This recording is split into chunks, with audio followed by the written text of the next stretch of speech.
हल्के से जो है शख्स आकर बाकायदा तौर पर यहाँ पे रोज़ाना की बुनियाद पर लोग हाज़िरी लगवाते हैं और यहाँ पर अपने कायद से मोहब्बत का इजहार करते हैं। मैं अगर आपको दिखा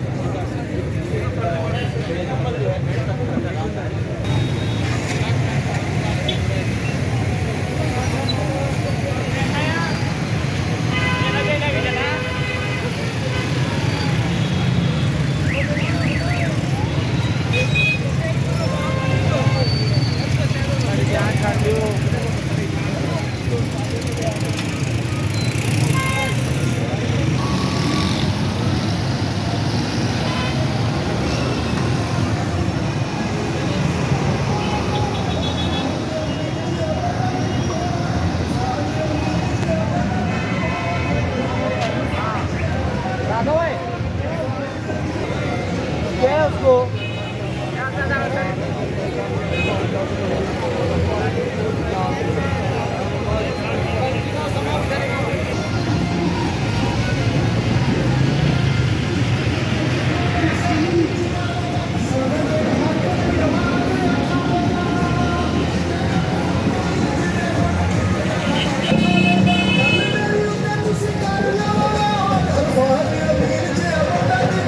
PP98 से हम आपके साथ खड़े हैं।